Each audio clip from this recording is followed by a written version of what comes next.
नमस्कार स्वागत करुच्ची आज मुख्य गुरुत्वपूर्ण खबर को आपको एबे आमर हस्तगत होता खबर रही पाणीपाग संपर्कित बा लघुचाप संपर्कित 24 घंटे आसूची एक बड़ लघुचाप जानिबा से संपर्क में लघुचाप केउं स्थान में सृष्टि होगा जाउची एवं यह सृष्टि होला पर ओडिशा पर किभଳି भाव प्रभाव रहिबो एवं केउं स्थान को रही सतर्कमूलक सूचना एवं केउं स्थान में प्रबल अति प्रबल वर्षार संभावना रही से संपर्क में संपूर्ण विवरणी मुझे भिडियो प्रदान करी से आप निश्चित भिडियो प्रथम शेष पर्यंत देखिए जब भिडियो भल लगे पाखे लाल बटन निश्चित सब्सक्राइब करेंगे पाखे आसुवा बेल आइकन बजाई देवे ऊपर आसुवा ऑल नोटिफिकेशन क्लिक करके भूलें जहाँफल एभली भिडियो सर्वप्रथम आपण निकट पहुंच पारे। तेज आसतु जाना आज पाणीपाग संपर्कित वर्षा संपर्कित विशेष गुरुत्वपूर्ण सूचना। राज्य में सक्रिय रही घूर्णिबलय सह मौसुमी ट्रफ आसूची आउ एक बड़ लघुचाप ओडिशा प्रबल वर्षा होबार संभावना रही किसी स्थान में अति प्रबल वर्षा होगा नहीं आकलन करिछि पाणीपाग विभाग। आसंता 24 घंटार सृष्टि होगा आउ एक लघुचाप गांगतीज पश्चिमबंग संलग्न झारखंड और उत्तर ओडिशा रे लघुचाप सृष्टि होगा नहीं आकलन करिछि पाणीपाग विभाग। आसंता 24 घंटे प्रबल वर्षा नहीं अलर्ट जारी करा पाणीपाग विभाग। आसंता 24 घंटे 7 जिला को ऑरेंज अलर्ट जारी करा 16 जिला को येलो वार्निंग जारी करिछि पाणीपाग विभाग। सेपटे जलसंपद विभाग तथ्य कहूँ बढ़ुची नदीर जलस्तर महानदी में बन्या स्थिति पानी न आसिले भी अन्य नदी जलस्तर वृद्धि पाउछि तेणु वर्षा उपरे नजर रखा जायछि।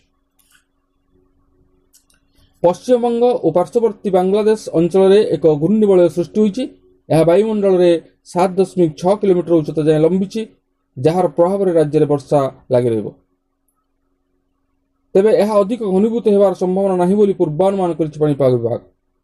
तेबे वर्तमान मौसुमी चापरेखा सक्रिय थिबारु राज्य में वर्षा जारी रही यही स्थिति आसंता 11 तारिख पर्यंत लगी रहिबो बोली पाणीपाग विभाग पक्षरु सतर्क सूचना जारी करा जायछि।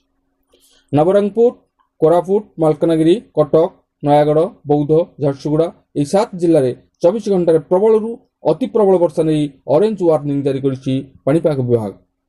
सेहीपरि बरगढ़ नुआपड़ा बलांगीर कलाहांडी रायगड़ा पुरी जगतसिंहपुर खोर्धा ढेंकानाल संबलपुर सोनपुर केन्द्रापड़ा और देवगढ़ में प्रबल वर्षा अर्थात 7 ରୁ 11 सेंटीमीटर वर्षा होगा नहीं येलो वार्निंग जारी करिछि पाणीपाग विभाग।